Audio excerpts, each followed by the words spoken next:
This one calisthenics mistake is slowing down your progress. Do not make this mistake of rushing down your progressions, okay? So for instance, if you're doing a front lever, right, and you're at the tuck and you want to go to the advanced tuck, even if you can do 10 seconds of the tuck, if you're going to the advanced tuck and you're only holding it for 2 seconds and you're struggling, it's not worth doing. It's only going to leave you stuck, frustrated, and you're not going to feel good. You're not going to make much progress. So to make sure that everyone is happy and that you can actually make your way, try this instead, okay? So stay longer in your progression, okay? Because the thing is that the difference between the tucked and the advanced tuck in this case is like 5 to like 25% intensity. Like it is a big jump, I'd say, or 5 to 20%. So you should try to find something in the middle ground, like just moving your legs out just a little bit, or doing moving your hips out just a little bit. And the front lever is just one example, but I'm saying you can apply this to any calisthenics skill just to make the skill just slightly harder without going directly to the next progression. Because people often talk about going from one progression to the next, and just progressing that way. But the thing that people don't really address is that the progressions are actually way further apart than you might think,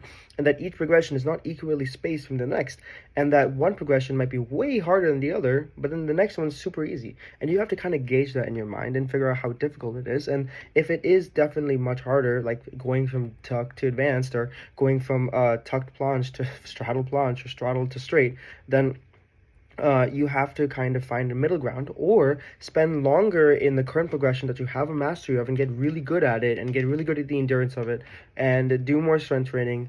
And then what you'll do is that eventually you'll work your way up to it again, and you'll have a much easier time once you've learned a mastery, the easier progression, especially because your tendons can adapt to the new load, or to the load that you've already had on yourself before you put yourself in a really hard position where your body's straining to do like 2 seconds of a progression.